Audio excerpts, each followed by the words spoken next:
Hi guys, it's me, Pretzlcosplay, and welcome to another tutorial video. Today I want to show you how I made this forest witch hat with all kinds of autumn decorations and even some light up mushrooms. So if you want to know how to make this hat, then definitely keep watching this video and be sure to check out my website where you can find the crafting pattern for the shape of this hat.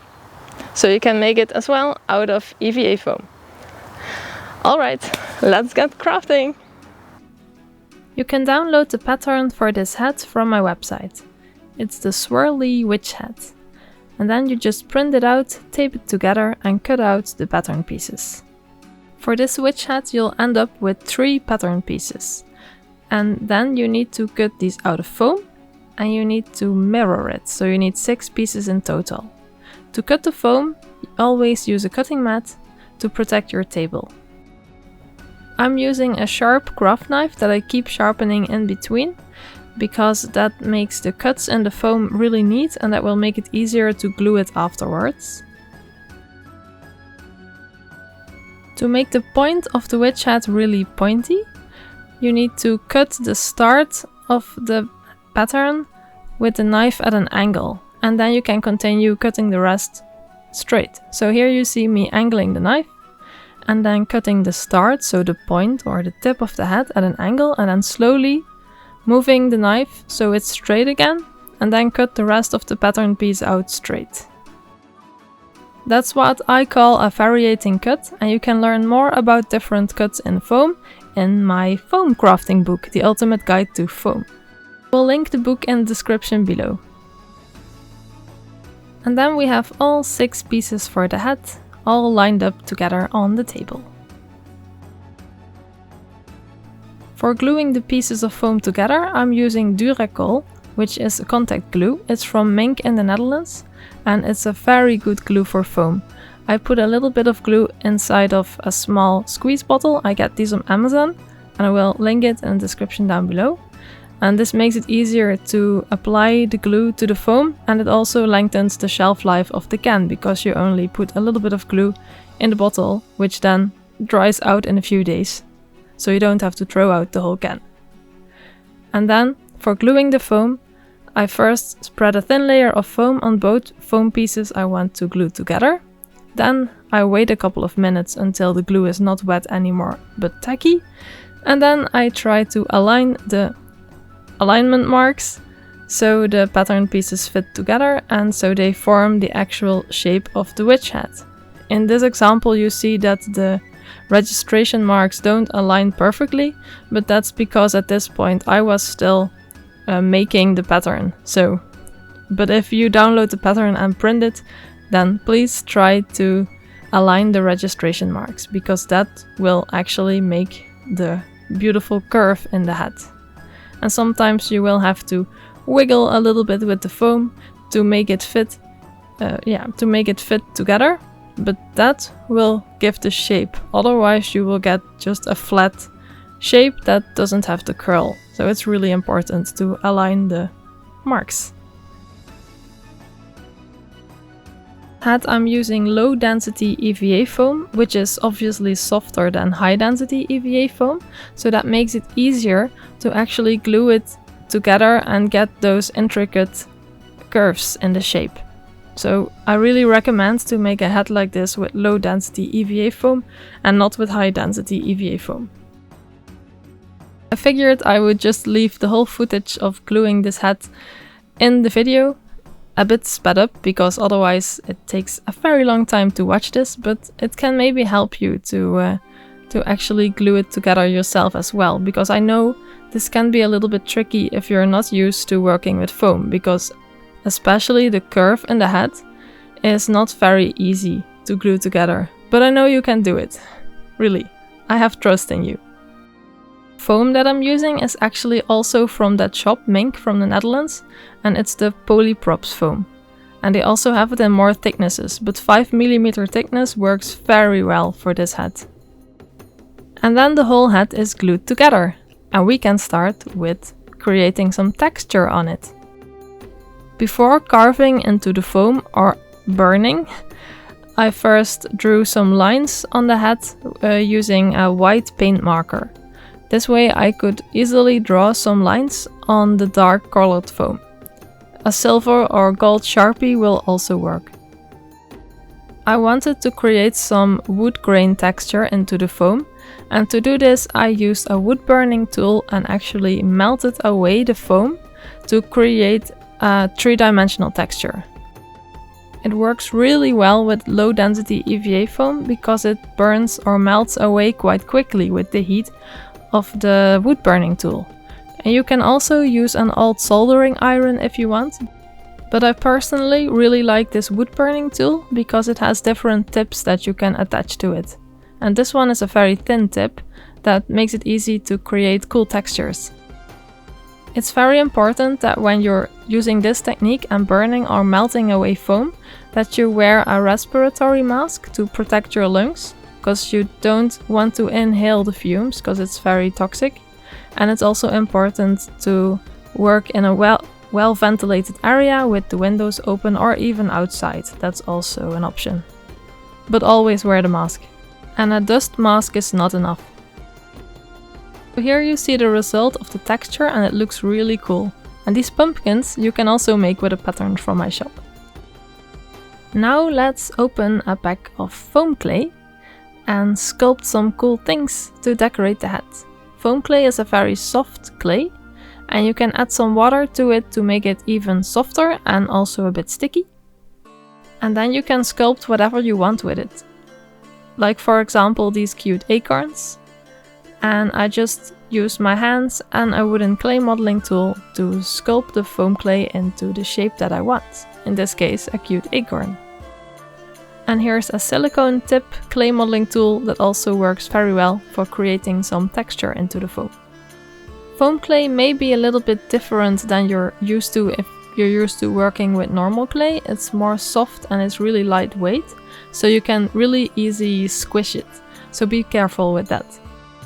And now let's make some cute mushrooms. So first I make the hood of the mushroom or the top, and then also a stem for it. And when I want to glue those together, I just add a little bit of water to the clay and that makes it stick. This clay is super lightweight and it will dry even more lighter than it is when it's still wet and soft. And it really will turn into foam basically. Because if it's dry, you can also sand it and cut it and glue it onto other foam things. It's a really nice material. And it doesn't stick to your hands or to your tools, so you can just use your hands to sculpt with it, and also clay modeling tools that you also use for other clay. Look at this lovely little bunch of mushrooms. So cute, freshly sculpted.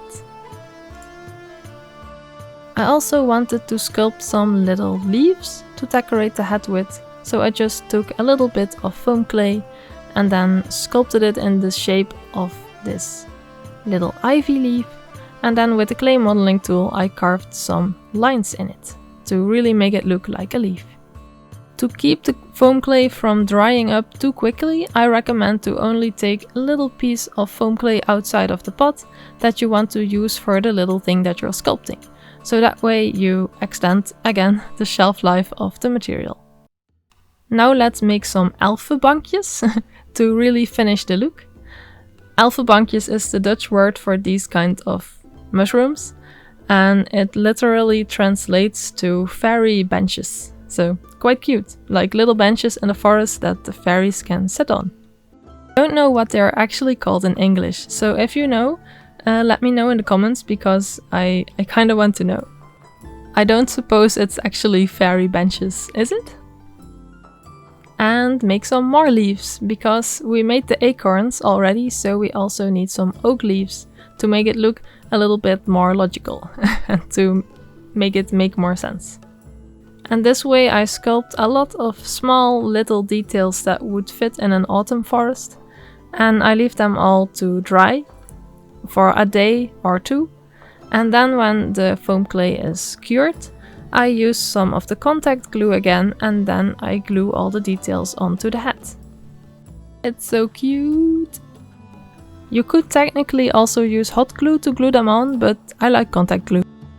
Next step is some Worbla. This is Worbla's crystal art, which comes in little pellets, and it's a thermoplastic, so you can heat it up with a heat gun and then sculpt it into whatever shape that you want. And the crystal art is actually translucent, a little bit milky, so you can just heat up the pellets and then sculpt it into a sculpting mass, and then heat it up again because it cools down quite quickly and it really needs to be soft in order to be able to sculpt it. And then I also take a drinking straw because I want the stems of the little light up mushrooms to be hollow, and I take some of the Worbla's crystal art and I put the drinking straw on top, and then I fold the Worbla over the drinking straw, fully closing it into the Worbla. The Worbla is a thermoplastic which has an adhesive inside, so when it's heated up it automatically sticks to itself, so you don't need any glue. And it works like that with all the Worbla types, so that's really good and just super handy. I love Worbla, and I actually have a book about Worbla, The Ultimate Guide to Worbla, which I will of course link in the description below. And to finish the cute mushroom, I also sculpt a little hood for it, and because it sticks to the other Worbla, I just put it over it and it sticks to it. Then I cut off the excess drinking straw and I repeat this to make more mushrooms. With some fairy lights, just little LED lights, LED lights with little batteries, I put it inside of the drinking straws, and that makes the mushrooms light up. Doesn't it look magical? And it was so easy. You can do it too. And with using LED lights like this, so in the fairy lights, you don't even need to use a soldering iron. Oh, well, yeah, of course you need it for this part because we need some holes into the head to actually put the mushrooms through. And I then glue them on with some hot glue. I mean, you don't need to solder some electrical circuit. And this is how the head looks after all the details are glued on and the holes are burnt into it. And it's actually already painted with the primer, but I forgot to film it before I primed it. Priming, I use a flexible spray-on primer from Mink, and here you see a different project, but it's the same idea. I just take it outside and I spray over it with the primer. And then let's paint it. For painting I just use acrylic paints, and for the base layer I'm using a dark brown, because of course I want it to look like wood. I like to use makeup brushes for painting my cosplays and props because the bristles are very soft, so you don't see a lot of brush strokes, and they always have very ergonomical handles, so I really like to use makeup brushes. And for the next layers of paint I keep taking a lighter color of brown, so I can actually build up the highlights. And I don't put a lot of paint on the brush because I want to keep the lines that I burned into the foam dark, so the shapes really stand out. That I want to highlight will get some more paint than the places that need to be in the shadows. And for the last layer I use some light grey acrylic paint, which I think works really well for a highlight on brown. And as you can see, I don't just brush it on everywhere, I choose where I want the highlights, and I paint those pieces with the lighter color. For painting the ivy leaves I use some green acrylic paint and I just paint it on with a smaller makeup brush. Again, a makeup brush, because I just really love to use them for painting. These brushes are from Essence, by the way. That's just a drugstore brand, which is very not expensive. So I can recommend these brushes.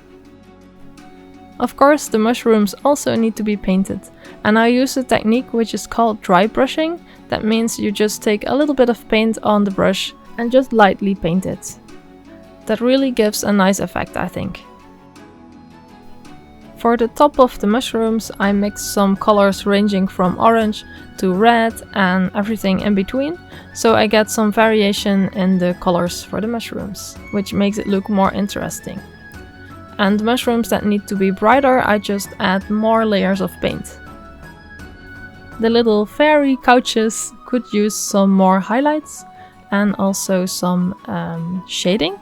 So I take a very tiny brush and I just paint some lighter lines on it and some darker lines to really make the texture of these mushrooms stand out more. And to just make these couches or benches for the fairies look very comfortable. And then we were almost ready with the paint job. Just some little highlights left here and there to spice it up a little bit. I personally really like to paint little details like this. It takes a lot of time, but I also think it's relaxing. Like these little dots on the mushroom, they just make it come to life. And in the end, it's so worth to just spend a little bit of extra time on it and to make it really awesome. Oh, that's quality control. Strauss, just go for now? Okay, yeah, thank you. Now we can just look at the witch hat in all its glory. And remember that you can find the pattern to create a witch hat like this for yourself as well on my website. And there's also a PDF tutorial booklet there that has a lot of pictures in it from the progress and also descriptions about how I made the whole hat. As I said earlier, you can find the links to that in the description below this video. Of course, I still had to hide the electricity on the inside, so I glued some pieces of craft foam over the fairy lights, and I also did hide the battery pack for the fairy lights under a little piece of craft foam, and it worked super well this way. Especially when it's dark, it looks super awesome with the lights on. Look how magical it looks. So now you know how you can make a cool witch hat like this for your own fantasy costume, Renaissance fair outfit or cosplay. And of course, there are many ways to decorate a hat like this. I'm really curious what you will make, because I already saw so many amazing witch hats made by you using my pattern, and I can't wait to see even more, because your creativity is just amazing.